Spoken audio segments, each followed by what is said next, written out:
Assalamualaikum warahmatullahi wabarakatuh. Perkenalkan, nama saya Indriana Uswatun Hasanah dengan NIM 0602032029. Apa kabar nih semuanya? Semoga kabar baik ya. Di video ini saya akan membahas bagaimana sih konsep penulisan karya tulis ilmiah dengan benar. Sebelum saya ke inti pembahasan konsep penulisan, saya akan sedikit membahas apa itu karya ilmiah. Dan karya ilmiah merupakan karangan ilmu, pengetahuan yang menyajikan data dan fakta serta ditulis menurut metodologi yang baik dan benar. Karangan ilmiah dapat juga dilakukan melalui pengamatan, percobaan, serta penelitian atau telaah pustaka. Jenis-jenis karangan ilmiah ada makalah, kertas kerja, skripsi, tesis, serta disertasi. Sedangkan sikap ilmiah ada sikap ingin tahu, sikap kritis, sikap terbuka, sikap objektif, sikap menghargai orang lain, sikap berani mempertahankan kebenaran, serta sikap menjangkau ke depannya. Lalu apa saja bahasa yang digunakan? Bahasa yang digunakan yaitu jelas, lugas, serta komunikatif. Nah, itu dia sedikit penjelasan dari saya mengenai karya tulis ilmiah. Sekarang saya akan membahas ke inti dari video ini, yaitu konsep penulisan karya tulis ilmiah dengan benar. Konsep atau sistematika penulisan karya ilmiah merupakan teknik penulisan karya ilmiah, membahas tata cara dalam penulisan karya ilmiah, kaidah-kaidah, dan hal-hal yang perlu diperhatikan untuk menulis skripsi, tesis, jurnal, dan karya ilmiah lainnya. Di antaranya ada judul, kata pengantar, daftar isi, pendahuluan, isi, penutup, serta daftar pustaka. Di sini saya akan membahas satu persatu tentang bagaimana cara penulisannya. Yang pertama ada penentuan judul. Penulisan judul ini biasanya berkaitan dengan masalahnya apa, mengapa, bagaimana, di mana, serta kapan. Yang kedua ada kata pengantar. Penulisan kata pengantar biasanya berkaitan dengan 1.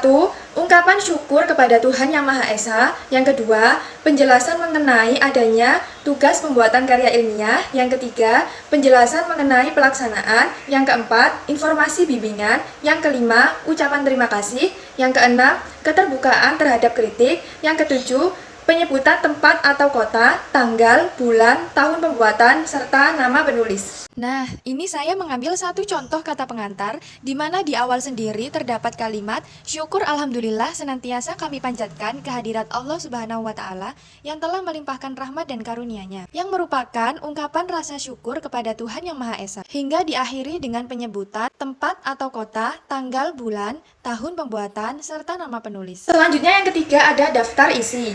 Daftar isi ini bertujuan untuk memudahkan pembaca mengetahui isi karya ilmiah atau untuk menemukan bagian-bagiannya, misalnya bab atau sub dari bab lainnya. Yang kedua, memberikan gambaran menyeluruh tentang isi dan urutan bagian-bagian karya ilmiah. Berikut adalah contoh dari daftar isi.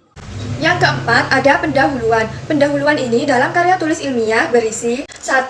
Latar belakang masalah. 2. Tujuan. 3. Ruang lingkup. 4. Teori. 5. Sumber data. 6. Metode dan teknik. Serta yang terakhir ada sistematika penyajian.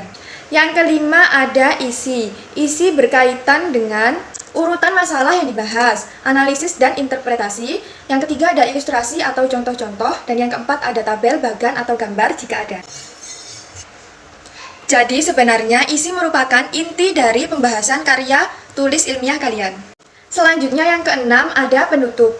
Penutup ini berisi kesimpulan dan saran. Kesimpulan merupakan jawaban permasalahan yang dikemukakan di dalam pendahuluan, serta saran jika ada. Berikut merupakan contoh kesimpulan dan saran dalam karya tulis ilmiah. Jadi kesimpulan ini tentu saja merupakan kesimpulan dari semua pembahasan yang kalian bahas pada karya tulis ilmiah tersebut.